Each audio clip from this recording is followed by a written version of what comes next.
मैं अपने घर के आंगन में बैठी सब्जी काट रही थी जब मैंने देखा कि मेरी जवान जहां बेटी कमरे से बाहर निकली तो अजीब तरह से लंगड़ा लंगड़ा के चल रही थी। मैंने कहा, है लड़की, यह क्या कर रही है? किस तरह से चल रही है? तो कहने लगी, इस तरह से नहीं चलूं तो और किस तरह से चलूं? आपको क्या पता मेरी हालत क्या है? कि इसकी हालत क्या है? दिन भर बिस्तर तोड़ती रहती है, पढ़ाई के नाम पर पूरा दिन कमरे में बैठी रहती है। मैं इससे घर का कोई काम भी नहीं करवाती और अब इसको ऐसा क्या हो गया कि इसकी चाल ही बदल गई। उसने मेरे सवाल का जवाब नहीं दिया और वहां से चली गई। सिर्फ उसकी चाल ही नहीं, उसकी हरकतें भी बदली बदली सी थीं। मुझे उसके चाल चलन कुछ ठीक नहीं लग रहे थे। उससे ज्यादा उसका अंदाज अजीब सा लग रहा था। ऐसा लगता था जैसे सारे समाज की सताई हुई है, सबसे ज्यादा परेशानी इसी को है। खैर, अभी यह सभी सोच रही थी कि मेरा पति कमरे से बाहर आया। मैंने कहा, आप रात को बेटियों के कमरे में सो गए थे? तो कहने लगा, हाँ, मैं उनको ट्यूशन पढ़ा रहा था।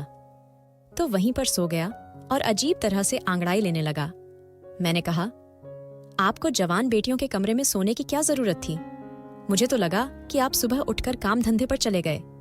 तो कहने लगा, नहीं, अभी काम पर जाऊंगा। वह मेरा मर्द था, मैं उसकी हरकतें पहचानती थी। अजीब तरह की हरकतें कर रहा था।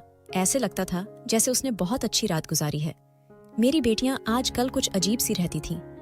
एक दिन मेरे पास आई और कहने लगी कि अम्मा, तुझे क्या बताएंगे, इस घर में क्या हो रहा है? मैंने कहा, क्या मतलब? तो कहने लगी, यह जो बापू है आके हमारे कमरे में सो जाता है, तुझे पता है यह हमारे साथ क्या करता है? मैंने कहा, क्या करता है? तो उसने ऐसी बात बताई कि मैं अपना सर पकड़ के रह गई। उसने कहा, बापू रोज रात को हमारे साथ। मेरे पति का नाम राजू था, मुझसे उम्र में कम था। सब कहते थे कि तुझे इतना जवान पति कहां से मिल गया? तो मैं कहती थी कि मेरी किस्मत अच्छी है और तुम लोग क्यों जलते हो? राजू कहता था कि उसे अपने से बड़ी उम्र की औरतों में दिलचस्पी है, इसीलिए उसने मुझसे शादी की थी और मेरी जिंदगी उसके साथ बहुत अच्छी गुजर रही थी। घर था, परिवार था, अच्छा पति था, और क्या चाहिए था? उसकी कमाई भी अच्छी थी, घर में पैसे लेकर आता था और मेरे पास भी कुछ पैसे थे जो मैंने जमा किए हुए थे। मैं लोगों के कपड़े वगैरह भी सिया करती थी, अपने हाथ में भी कुछ माल वगैरह होता था। बेटियों की पढ़ाई करवा रही थी। मेरी 3 बेटियां थीं जिनकी उम्र में 1-1 साल का फर्क था, लेकिन पता नहीं चलता था क्योंकि अब तीनों ही जवान हो गई थीं। मेरे पति के साथ संबंध बहुत अच्छे थे। हम लोग पूरे परिवार में मशहूर थे। सब कहते थे कि लज्जो के तो भाग खुल गए हैं। लज्जो जैसे ही किस्मत सबकी नहीं होती। मेरा नाम लज्जो था। दरअसल मेरा नाम लजवंती था, लेकिन प्यार से मुझे लज्जो कहते थे। मैं भी जवान और खूबसूरत थी। 3 जवान बेटियों की मां नहीं लगती थी। मेरी बेटियां भी मुझ पर गई थीं और बहुत ही ज्यादा सुंदर थीं। उनको देखकर मुझे बड़ी खुशी होती थी, इसलिए मैं चाहती थी वह जिंदगी में कुछ बन जाएं। उनकी पढ़ाई करवा रही थी ताकि वह बड़ी अफसर बन जाएं। राजू बहुत पढ़ा लिखा था। वह मेरी बेटियों को खुद ही ट्यूशन वगैरह पढ़ाया करता था, पर आजकल जो इस घर में हालत चल पड़े थे वह कुछ ज्यादा ही अजीब थी। एक रात को राजू अचानक से उठा और कहने लगा, मैं चलता हूं। मैंने कहा, कहां? तो कहने लगा, बेटियों को पढ़ाई करवाने। मैंने कहा, इस टाइम? तो उसने कहा, अरे तुझे नहीं पता, उन लोगों के टेस्ट चल रहे हैं। अब पढ़ाई में क्या दिन और क्या रात, रातों को बैठकर पढ़ाना पड़ता है, तब कहीं जाकर अच्छे नंबर आते हैं। तुझे नहीं पता, आजकल बड़ा कंपटीशन हो गया है रे। मैंने कहा, अच्छा फिर जल्दी आ जाना। तो कहने लगा, क्यों, मेरे बिना दिल न लगेगा तेरा? मैंने कहा, तेरे बिना मेरा दिल लगता है, तू ही तो मेरा सुहाग है, सब कुछ है तू मेरा। और फिर आज देख, मौसम कितना अच्छा था और तू चल दिया उन्हें पढ़ाने के लिए। उसने कहा, उनकी पढ़ाई ज्यादा जरूरी है मेरी जान, तो फिक्र नहीं कर, हमारे पास तो सारे जिंदगी पड़ी है। कभी कभी मुझे बड़ी खुशी भी होती थी कि उसे बेटियों की बहुत फिक्र थी, वरना उसे क्या था, वह अपने सारे काम तो कर रहा था, पैसे कमा के ले आता था, मुझे भी खुश रखा हुआ था। अगर यह न भी करता तो कोई फर्क नहीं पड़ता, लेकिन मुझे अच्छा लगता था कि उसे हम सबकी इतनी फिक्र है। एक दिन मैं बाजार में जा रही थी, जब मुझे मेरी एक सहेली मिली। उसने कहा, क्या हाल है तेरा और तेरा पति कैसा है? मैंने कहा, ठीक है, बिल्कुल। बड़ी अच्छी जिंदगी गुजर रही है उसके साथ खुश हूँ। यह बात सुनकर मेरी सहेली हैरान हुई और कहने लगी कि अच्छा, तेरी जिंदगी अच्छी गुजर रही है, पर मैंने तो कहा था कि तेरी उसके साथ जिंदगी कभी अच्छी नहीं गुजरेगी। मैंने कहा कि हाँ, मुझे याद है, तू तो मेरी शादी वाले दिन मुझे मंडप से उठाने के लिए आ गई थी। तूने राजू को किसी लड़की के साथ पकड़ लिया था ना। लेकिन देख, यह जो मर्द होते हैं ना, इनका शादी से पहले 100 जगह चक्कर होता है, लेकिन वह लड़की इनके लिए सबसे ज्यादा आगे होती है जिससे यह शादी करते हैं। राजू खूबसूरत है, जवान है, उसके पीछे हजारों मरते होंगे, पर शादी तो उसने मुझसे की है। देख, ये जो मर्द होते हैं ना, ये ऐसे ही होते हैं। अब आप कहीं से ऐसा मर्द ढूंढ कर नहीं ला सकते जो बहुत ही अच्छा हो और उसने कभी किसी लड़की को नजर भर के भी ना देखा हो। ऐसा मर्द ढूंढने निकलेंगे ना तो कोई भी नहीं मिलेगा। थोड़ा बहुत तो सोचना पड़ता है। वह क्या कहते हैं, इंग्लिश में एडजस्ट करना पड़ता है। वह कहने लगी, हाँ, मुझे पता था कि तू बड़ी अच्छी तरह एडजस्ट कर लेगी, लेकिन यह नहीं पता था कि इतने सालों तक कर लेगी। चल, अच्छी बात है, कोई अपने घर में खुश रहे तो हमें क्या, पर तेरा पति आंखों का बड़ा कच्चा है, उसकी आंखें बड़ी मटकी हैं। मैंने कहा, अब नहीं, ऐसा होता नहीं, अब तो मैं ही मैं हूं, सिर्फ अपनी उंगली पर लपेट लिया है। मैंने उसको हम दोनों सहेलियों ने हंसना शुरू कर दिया। वह भी हंसने लगी। उसने कहा, यह तो फिर बहुत अच्छा हुआ, अगर तूने ऐसा कर लिया है तो और क्या चाहिए। चल ठीक है, मैं चलती हूँ, घर बदल रही हूँ, इसलिए बहुत मसरूफ हूँ। मैंने कहा, जब घर बना ले तो मुझे बताना, मैं तेरे घर तुझसे मिलने आऊंगी, साथ तेरा घर भी देख लूंगी। उसने कहा, तू आ जाना, लेकिन अपने पति को लेकर न आना। मैंने कहा, यह क्या बात कर दी, पति को लेकर क्यों ना आऊं? तो उसने कहा, मुझे गलत न समझना, पर मेरी जवान बेटी है। मैंने कहा, कैसी बातें कर रही है तू इस बात पर? वह फिर से हंसने लगी और कहने लगी कि उस पर तुझे भरोसा है, मुझे नहीं है। मुझे पता था कि वो मजाक कर रही है, इसलिए मैंने उसकी बात का बुरा नहीं माना। मैं इस बात को मान गई थी कि खूबसूरत मर्द के पीछे अगर बहुत सारी लड़कियां हो तो उसमें कसूर लड़कियों का है, उसे मर्द का नहीं। अब तो ये रोज रोज होने लगा कह। मेरा मर्द राजू बेटियों के कमरे में पढ़ाई करवाने के बहाने जाता और वहां पर बैठ जाता। मैं उसका इंतजार करती रहती, जबकि वह कहकर जाता था कि मैं जल्दी आ जाऊंगा, लेकिन मैं भी पूरे दिन के काम होते थकी होती थी तो सो जाती थी। सुबह वह बेटियों के कमरे से बाहर निकलता था। मैं पूछती, क्या रात भर क्या करते रहे तू? तो कहता, पढ़ाते पढ़ाते ही नींद आ गई थी, पता ही नहीं चला कब सुबह हो गई। मैंने कहा, ऐसी भी कौन सी नींद? तो कहता, तुम्हें तो पता है मैं जवान आदमी हूं, मुझे तो ऐसी ही नींद आती। मैंने कहा, क्या, और मैं क्या बुरी हूं? तो कहने लगा, नहीं, तुम तो मुझसे भी ज्यादा जवान हो। मेरा मर्द बातें बहुत अच्छी अच्छी करता था, यही वजह थी कि मैं उसके सामने कुछ बोल नहीं पाती थी। मैंने अपनी बेटी रिमला को लंगड़ा लंगड़ा के चलते देखा था। ये कोई आम बात नहीं थी। आखिर क्या मसला था? जब मैंने उससे पूछा तो उसने मुझे कहने लगी, कोई बात नहीं है। कहने लगी, कोई भी बात नहीं है, मैं बिल्कुल ठीक हूं, और ठीक तरह से चलने की कोशिश करने लगी। मैंने कहा, अब मैंने तुझे देखा तो तू इस तरह से चल रही थी, और अब तो कह रही है कि मैं ठीक हूं, क्या मसला है तुझे? तो कहने लगी, कोई मसला नहीं है, मुझसे नजर नहीं मिला रही थी, शायद कोई बात थी जो वह छुपा रही थी। एक दिन मेरी तीनों बेटियां मेरे पास आकर बैठ गईं और कहने लगीं, है अम्मा, हमने कभी ख्याल नहीं किया, लेकिन आपने हमारे लिए बहुत कुर्बानी दी है, हमें आपसे बहुत लगाव है, आप अब हमें बहुत अच्छे लगते हैं। मैंने उनको प्यार किया और कहा, क्या हो गया आज? वह तो नहीं है, वो क्या कहते हैं माँ का दिन, तुम लोग आज सारी मेरे पास आकर बैठ गई हो। तो कहने लगे कि नहीं, बस हमें एहसास हो गया है कि आप बहुत अच्छी इंसान हैं, आपने हमेशा अपने बारे में नहीं बल्कि हमारे बारे में सोचा है। मैंने कहा, कोई बड़ी बात नहीं, मन तो ऐसी ही होती है, और मुझे तो हमेशा से ही मन बनने का शौक था। तुम लोगों को आज क्या हो गया?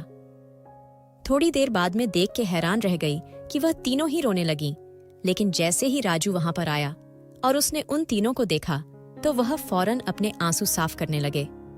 मैंने कहा, देख तो, तुम्हारी बेटियां आज कैसे रो रही हैं? पता नहीं इनको क्या हो गया, लगता है इन सब ने कोई इमोशनल फिल्म देख ली है। तो वह हंस पड़ा और उसने कहा कि फिल्म तो नहीं देखी, लेकिन लगता है इनके दिमाग खराब हो गए हैं। उसने यह बात ठीक से नहीं बोली और अपने से डांट भी पीसे। मैंने कहा, तुम क्यों गुस्सा कर रहे हो? तो कहने लगा, इसलिए कि आज रिमला का जन्मदिन है और यह घर में इस तरह का महत्वपूर्ण माहौल बनाकर बैठ गई है। रिमला हैरान रह गई। आज तो सच में ही उसका जन्मदिन था और वह अपना जन्मदिन बहुत खुशी से मनाया करती थी, लेकिन इस बार भूल कैसे गई और मैं भी भूल गई। उसने कहा, लेकिन मैं नहीं भूला था। उसने एक केक हमारी तरफ बढ़ा दिया। कहने लगा, चलो केक कटते हैं। जब वह सबका इतना ख्याल रखता था तो मुझे बहुत अच्छा लगता था। मैंने सोचा कि आज हम एक दूसरे के साथ बहुत अच्छा वक्त गुजरेंगे, पर मैं तो इंतजार ही करती रहेगी और वह बेटियों के कमरे में चला गया। मैंने कहा कि यह पता नहीं इनके टेस्ट कब खत्म हो गए। मेरे पति को मुझसे दूर किया हुआ है, तो कहने लगा कि टेस्ट खत्म हो गए हैं तो आगे पढ़ाई बहुत मुश्किल है, क्योंकि अब फाइनल एग्जाम होने वाले हैं, इसलिए थोड़ी बहुत कुर्बानी तो देनी पड़ेगी। मेरे बातों बातों में यह बात अपनी सहेली को बताइए। उसका घर बन गया था। मैं उसका घर देखने गई थी। उसने कहा कि तुझे ऐसा नहीं लगता कि वह तुझसे ज्यादा तेरी बेटियों से प्यार करता है? मैंने कहा कि और तुझको क्या लगता है? ये तो सब जानते हैं कि मर्द को तो अपने बच्चों से ही ज्यादा प्यार होता है। इसमें ऐसी कौन सी बात है? तो कहने लगी कि नहीं, यह सब कुछ थोड़ा सा अजीब है। कुछ तो ऐसा है जो तू भी देख रही है, पर आंखें बंद करके बैठी है। तेरा बेटियों वाला घर है, तुझे अपनी आंखें हर तरह से खोल के रखनी चाहिए। शायद जो वह मुझे समझाना चाह रही थी मैं ना समझ सकी। मुझे लगा कि वह यह कह रही है कि अपनी बेटियों पर नजर रखाकर क्यों, कि इसके बाद जो हुआ वह बहुत अजीब था। एक दिन रिमला की तबीयत अचानक से खराब हो गई। मैंने कहा कि क्या हो गया? तो कहने लगी, लगता है मैंने कुछ उल्टा सीधा खा लिया। मेरे पेट में बहुत दर्द हो रहा है और मुझे उल्टी भी आ रही है। मैंने कहा कि चल तुझे डॉक्टर के पास ले जाती हूँ। तो कहने लगी कि नहीं, नींबू पानी पी लूंगी तो ठीक हो जाऊंगी। डॉक्टर के पास नहीं जाने का दिल नहीं कर रहा। मैंने कहा कि मरीज का कहाँ दिल करता है डॉक्टर के पास जाने का, लेकिन तबीयत ज्यादा खराब हो गई तो क्या होगा? राजू भी वहां पर आया तो मैंने उसे परेशान होकर कहा कि इसकी तबीयत बड़ी खराब है और डॉक्टर के पास भी नहीं जा रही। उसने कहा कि इतनी भी खराब नहीं है, पढ़ाई की टेंशन की वजह से ऐसा हुआ है, ठीक हो जाएगी, तो परेशान नहीं हो। आगे पीछे तो वह मेरी बेटियों की बहुत फिक्र करता था, पर आज इस तरह से कहने लगा कि जैसे उसको कोई फिक्र नहीं है। उसने कहा, छोड़ दो, थोड़ी देर में ठीक हो जाएगी। मैंने कहा कि यह क्या बात हुई? तो कहने लगा कि जवान लड़की है, जवान बंदा जल्दी ठीक हो जाता है। तू चल मेरे लिए खाना लगा दे, मुझे बहुत भूख लगी है। राजू मेरी बेटियों का इतना ख्याल रखता था कि उसकी यह नानी से हरकत भी मुझे हिलाकर रखकर आज उसने रिमला की फिक्र क्यों नहीं की। रिमला की तबीयत वाकई थोड़ी देर बाद ठीक तो हो गई, लेकिन मैं जब उसके लिए चाय बनाकर कमरे में जाने लगी तो अंदर बैठी अपनी बेटियों की बातें सुनकर मैं दरवाजे पर ही रुक गई। वह कह रही थी कि भगवान करे यह कुत्ते की मौत मरे, इसको सुकून ना आए, शाम शान ले जाने के लिए भी कुछ न बचे। ऐसा बुरा आदमी हमने अपनी जिंदगी में नहीं देखा और हमारी मान का भी दिमाग खराब कर रखा है। ये बातें सुनकर मैं हैरान रह गई, या किसके बारे में बात कर रही थी?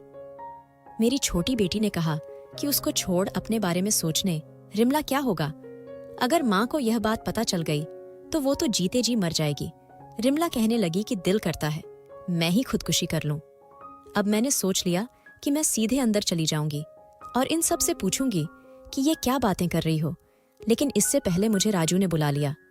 मैंने कहा कि वह हमारी बेटियां कुछ अजीब सी बातें कर रही हैं, पता नहीं किसको कोस रही है। बैठकर मुझे लगता है ये रिमला हमसे कुछ छुपा रही है। मैं बोल रही थी कि राजू ने मुझे एक तोहफा दिया और कहा कि तू उनको छोड़ और मेरी तरफ से देख। आज उसका मूड बहुत अच्छा था। उसकी बातों में लग के मैं यह बात भी भूल गई, लेकिन सुबह बहुत बड़ी मुसीबत आई। रिमला बेहोश हो चुकी थी और होश में नहीं आ रही थी। अब तो उसे डॉक्टर के पास ले जाना था, लेकिन राजू अभी भी कह रहा था कि डॉक्टर के पास ले जाने की जरूरत नहीं है। मैंने कहा कि ऐसे कैसे, मेरी बेटी को होश नहीं आ रहा। मजबूरी में उसे डॉक्टर के पास ले गए तो डॉक्टर ने एक टेस्ट किया और उसके बाद घर भेज दिया। कहने लगी कि इसको बहुत कमजोरी हो रही है, लगता है इसमें खाना नहीं खाया। आपको टेस्ट की रिपोर्ट में फोन पर बता दूंगी। 2 घंटे के बाद डॉक्टर का फोन आया और बस उसके बाद तो जैसे हम सभी की जिंदगी बदल कर रह गई थी। डॉक्टर ने बात ही ऐसी बताई थी। जब मैंने यह बात सुनी तो मैंने फोन रखा और रिमला के कमरे में कदम रखा और कहा कि इस दिन के लिए तुझे पढ़ाया लिखाया था, तुझे आज़ादी दी थी कि तू ये सब कुछ करे। बाकी सभी मुझे हैरान होके देखने लगी, लेकिन रिमला जानती थी कि मैं क्या बात कर रही थी। इसीलिए उसने सिर झुका लिया था, क्योंकि मुझे डॉक्टर ने बताया था कि आपकी बेटी माँ बनने वाली है और उसने अपने बच्चे को खत्म करने के लिए कोई गोली खाई है, जिसकी वजह से उसकी हालत खराब हुई है। लेकिन बच्चा सही सलामत है और उसे कुछ नहीं हुआ है। रिमला ने रोना शुरू कर दिया। मैंने कहा कि बता, ये सब कुछ किसने किया है? तो उसने कहा कि सब बताती हूँ, और मुझे मेरे कमरे में ले गई। वहां से जाकर उसने मुझे अकेले में अलग ही कहानी सुनाई और कहा कि यह सब मेरी गलती है, मेरी वजह से हुआ है। मैंने कहा कि ऐसे कैसे, किसी और का कसूर नहीं है, बता कौन है वह लड़का, उसी के साथ तेरी शादी करवाऊंगी। तो कहने लगी, तो वह कभी शादी नहीं करेगा और वह इस देश में नहीं है, बस आप इस बात को खत्म कर देंगे। मैंने कहा, अब यह बात इस तरह से खत्म नहीं होगी। पर वह कहने लगी कि बस मेरी गलती है, मुझे जो सजा दोगे मुझे कोई मसला नहीं है, चाहे तो मेरी पढ़ाई खत्म करवा दो, मुझे घर बिठा दो, किसी बूढ़े के साथ मेरी शादी कर दो। मैं वैसे तो उसे कोस रही थी और बहुत परेशान थी, लेकिन उसकी बातें सुनकर मुझे ऐसे लगने लगा कि जैसे वह मुझसे भी ज्यादा परेशान है। मेरी बेटी बुरी तरह से रोने लगी और फिर से बेहोश हो गई। मेरा गुस्सा खत्म हो गया और अब मुझे उसकी फिक्र होने लगी। अब उसे फिर होश नहीं आ रहा था। हम उसे डॉक्टर के पास ले गए। डॉक्टर ने कहा कि जो दवाई उसने खाई थी शायद उसका असर अब जाकर हुआ है। उसके बाद उसकी हालत बहुत बुरी हुई, लेकिन उसके पेट में पलने वाला बच्चा इस दुनिया में नहीं रहा। पता नहीं यह बात अच्छी थी या बुरी।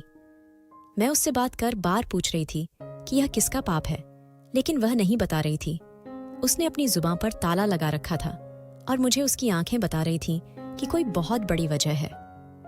रिमला, तू मेरी अच्छी बेटी थी, पढ़ाई में भी बहुत अच्छी थी। उसका ऐसी बातों में कोई ध्यान नहीं था।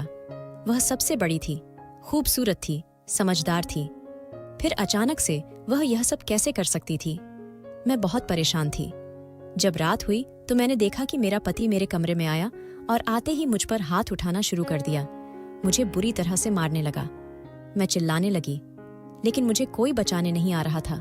वह मुझे कह रहा था, मैं तुझे नहीं छोड़ूंगा।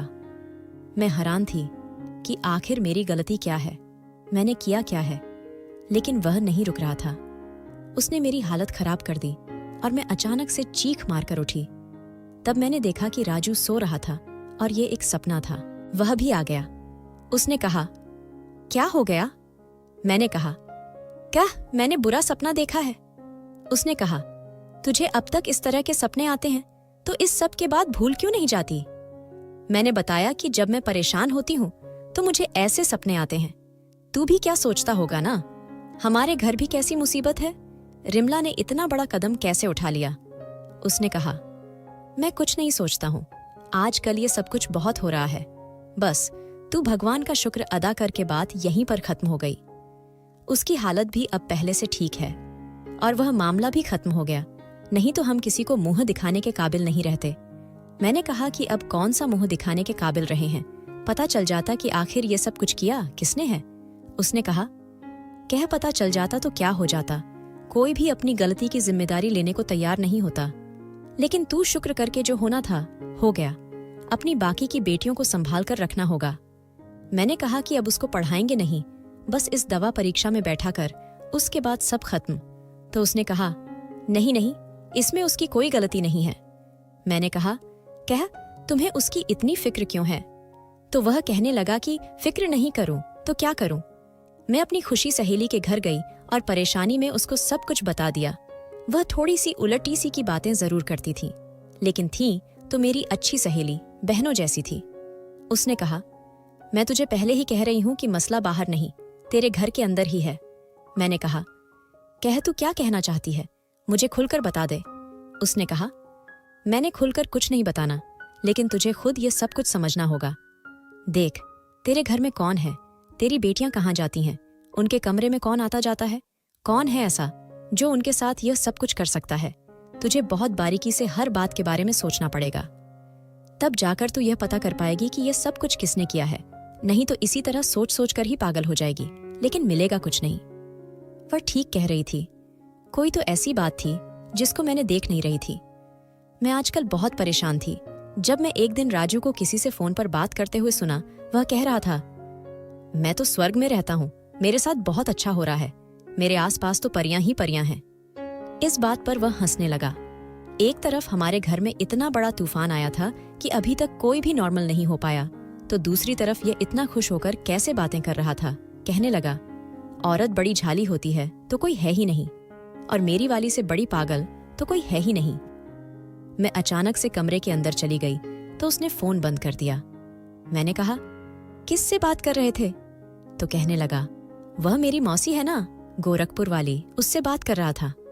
मैंने कहा, आज उसको तेरी याद कैसे आ गई? तो कहने लगा, बस आ गई होगी, याद साफ पता चल रहा था कि वह झूठ बोल रहा था, और कोई बहुत बड़ा झूठ बोल रहा था। उसके दिमाग में इतना कुछ चल रहा था कि उसको यह पता ही नहीं चला कि वह अपनी रिश्तेदार के बारे में मुझे यह कह रहा है कि वह जिंदा है, जबकि वह तो मर चुकी थी। मुझे अचानक से मेरी सहेली की बातें समझ आने लगी। वह इशारा किस तरफ कर रही थी? अब मुझे समझ आ गया। राजू ही तो था जो मेरी बेटियों के कमरे में जाता था और मैं बेफिक्र होकर सो जाती थी। अब मेरे पास एक ही रास्ता था। अगर राजू से सवाल करती तो वह झूठ ही बोलना था। मुझे यह जानने के लिए एक बढ़िया से प्लान की जरूरत थी कि वह कमरे में क्या करता था, और मेरे दिमाग में प्लान आ चुका था। मैंने सोच लिया था कि मैं चुपके से अपनी बेटियों के कमरे में छुप जाऊंगी। सुबह मैंने उनके कमरे में एक अलग से अलमारी रखवा दी।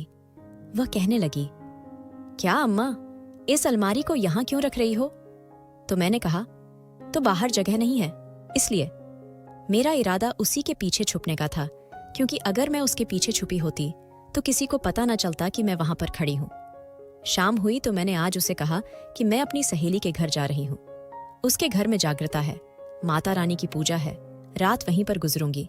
उसने कहा, हाँ चली जाओ, अच्छा है, तुम्हें भी अच्छा लगेगा। मैंने कहा, हाँ बड़ी परेशान हूं, इसलिए जा रही हूं। मैं चाहती थी कि वह यह सोचे कि मैं घर पर नहीं हूं, ताकि वह बेफिक्र हो जाए और जो भी करना चाहता है खुलकर करे। जबकि मैं शाम होते ही अलमारी के पीछे छुप गई। मेरी बेटियों ने खाना खाया और वह कमरे में ही बैठे थीं। जैसी ही रात हुई तो कुछ ऐसा हुआ कि मैं हैरान रह गई। राजू कमरे में दाखिल हुआ। इसमें ऐसी कोई बात नहीं थी। वह इस समय उन्हें पढ़ाया करता था, पर उसने आते ही कहा, बस करो, यह पढ़ाई और काम पर लोगों। मैंने कहा, यही क्या कह रहा है कि पढ़ाई बस करो? यह तो इनको आता ही पढ़ाने के लिए था। उसके बाद उसने मेरी छोटी बेटी को कहा, आज तेरी बारी है फिर। वहां वो सब होने लगा जो देखकर मुझे ऐसा लगा कि मेरे घर को नर्क बना दिया है, और मेरी बेटियां इसके हाथों में इस्तेमाल हो रही थीं। वह मेरी बेटियों के साथ बहुत बुरा कर रहा था, और मेरे ही घर में मेरी ही नाक के नीचे कर रहा था, और मैं यह सोचती थी कि उन्हें पढ़ाता है। मैंने अपने फ़ोन से उसकी वीडियो बना ली, क्योंकि यह ज़रूरी था। थोड़ी देर बाद वह वहां से चला गया और मेरी बेटियां बैठकर रोने लगीं। इसका मतलब वो बच्चा जो रिमला की कूंख में था, वो भी मेरे पति का था। आज मुझे वो दिन याद आ गया जब मैंने राजू से शादी करने का निर्णय लिया था, और सब ने मुझे रोका था, मना किया था। कह, ऐसा न कर, मेरा पहले पति इस दुनिया से चला गया था। वह बहुत निर्दयी इंसान था, रोज मुझ पर हाथ उठाता था, बिना वजह ही मुझे मारने लगता था। कहता था, तू लड़कियां पैदा करती जा रही है और मुझे बेटा चाहिए। उसने मुझे एक दिन भी खुश नहीं रखा और मेरा जीवन बर्बाद कर दिया। ये तीनों बेटियां उसकी ही थीं। उसके देहांत के बाद मेरी जिंदगी में राजू आया, जवान और कम उम्र का लड़का, जिसे मुझसे पागलों जैसी मोहब्बत थी। पर आज समझ आया कि उसको मुझसे कोई मोहब्बत नहीं थी। वह तो किसी और काम से आया था। उसे तो एक तीर से 4 शिकार करने थे, एक में और मेरी 3 जवान बेटियां। मैं फूट फूट कर रोने लगी। मुझे सब लोगों ने रोका था। सब ने कहा था, लाजो तू पागल हो गई है, स्वार्थी बन गई है, सिर्फ अपने बारे में सोच रही है, अपनी बेटियों के बारे में नहीं सोच रही। मैंने कहा, लेकिन क्यों ना सोचूं अपने बारे में? मेरे पहले पति ने मुझे बहुत तंग किया, मुझे इंसान नहीं समझा। क्या मेरे सीने में दिल नहीं है कि मेरी इच्छा ही नहीं है? अगर मैं उससे शादी करना चाहती हूं तो तुम सबको क्या है? और शादी के बाद राजू ने हमेशा मेरी बेटियों को अपनी बेटी समझा था, लेकिन यह सब कुछ एक नाटक था। वैसे तो उनका बहुत ख्याल रखता था। मैं तो भूल ही गई थी, उनका बाप नहीं है। इतना ख्याल तो उनके अपने बाप नहीं रखा था, लेकिन उसने यह साबित कर दिया कि सौतेला बाप कभी अपने बाप की जगह नहीं ले सकता। मेरा कसूर यही था कि मैंने उस पर बहुत ज्यादा भरोसा किया था, मुझे ऐसा नहीं करना चाहिए था। इसलिए कहते हैं सब कुछ कभी एक जैसा नहीं रहता। मुझे सोचना चाहिए था, गलती मेरी थी। वह वहां से चला गया और मैं अपनी बेटियों के सामने आ गई। मुझे देखकर वह हैरान रह गई और उनको पता चल गया कि मैं सब कुछ जानती हूं। मैंने कहा कि तुम सबने मुझे बताया, क्यों नहीं बताई तो सही। उन्होंने रोते हुए कहा, वो कहता था कि तूने अपनी मान को सब कुछ बताया तो मैं तुम्हारी मान को जान से मार दूंगा, उसे खत्म कर दूंगा। हम ऐसा नहीं चाहते थे, क्योंकि आपके अलावा हमारा कोई था ही कौन। इसलिए हम डर गए। उसने हमें कहा था कि मैं तुम्हारी मान को बहुत आसानी से खत्म कर सकता हूं, और वह ऐसा कर भी सकता था। फिर रिमला के साथ जो कुछ हुआ उसका जिम्मेदार भी यही है, और यह बहुत वक्त से हो रहा है। मैंने कहा कि तुम लोगों को मुझे बताना चाहिए था। तुम्हारा अपना बाप जैसा भी था, लेकिन डरपोक नहीं था, बहादुर आदमी था। तुम्हारे अंदर उसी का खून है। मेरी बेटियां बहुत रो रही थीं, पर मैंने उनको कहा कि बस अब सब खत्म हो गया। अब मैं तुम सबका बदला लूंगी, तुम फिक्र नहीं करो। उसने कहा कि आप क्या करोगी? मैंने कहा कि मैंने सोच लिया है कि मैं क्या करना है।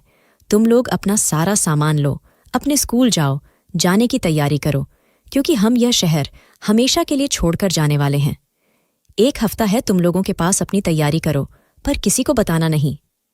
मुझे मेरी बेटियों ने कहा कि शहर छोड़ने से क्या होगा? मैंने कहा कि ये हमें तलाश कर लेगा। बस तुम लोगों को जो कहा है वह करो। मैंने कहा था, ठीक है।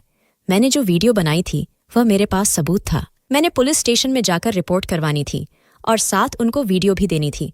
उसके बाद पुलिस वालों ने उसे जरूर पकड़ लेना था। मैं शहर छोड़ने की तैयारी कर ली और अपनी बेटियों को भी समझा दिया कि क्या करना है और कैसे करना है। राजू को पता भी नहीं था उसके साथ क्या होने वाला था। वह बिल्कुल अज्ञान था। हम सब एक दूसरे के साथ थे। मैं बहुत तरह से सब कुछ कर रही थी, क्योंकि अब हम गलती नहीं कर सकते थे। पहले ही मुझसे बहुत गलती हुई थी। मेरी दोस्त जानती थी राजू एक बुरा इंसान था। जब हमारे फेरे होने लगे थे तो उसने मुझे बताया था कि अभी भी तेरे पास वक्त है। पर एक वक्त में पागल हो चुकी थी, क्योंकि मुझे कभी मोहब्बत मिली ही नहीं थी। इसलिए जब इसने मुझे कहा था कि मुझको हमेशा खुश रखेगा तो मैंने यकीन कर लिया, क्योंकि मुझसे बहुत मोहब्बत करता है। मेरी बेटियों को अपनी बेटियां समझेगा। वह शुरू शुरू में ऐसा ही था। अभी हमारी शादी को 7 साल हुए थे। मुझ पर समाज ने उंगली उठाई थी। कहा था कि इसको अपनी बेटियों का ख्याल नहीं है। बुढ़ापे में शादी कर रही है, बूढ़ी हो गई है। लेकिन शादी कर रही मैंने किसी की बात नहीं सुनी थी, और मैं अपने आप को सही समझती थी। लेकिन मुझे लोगों की बातें सुननी चाहिए थी। हम समाज में रहते हैं तो हमको इसकी बातें भी सुननी पड़ती है। मैंने जाने का इंतजाम कर लिया और पुलिस वालों को सारे सबूत दे दिए। जैसे ही हम अपने मोहल्ले की गली से निकल रहे थे, पुलिस की गाड़ी हमारे घर की तरफ जा रही थी और राजू घर में अकेला था। पुलिस से बच भी जाता तो उसके लिए यही सजा काफी थी कि मैंने उसको हमेशा के लिए छोड़ दिया था। मुझे पहले ही रात को नींद नहीं आती थी, अब तो बिल्कुल नहीं आती। ऐसा लगता है कि मेरी बेटियों के साथ जो कुछ हुआ है वह राजू ने नहीं, मैंने किया है।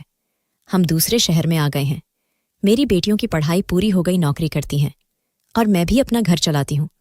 लेकिन फिर भी मुझे ऐसा लगता है कि ये सब कुछ मेरी बेवकूफ़ी की वजह से हुआ है।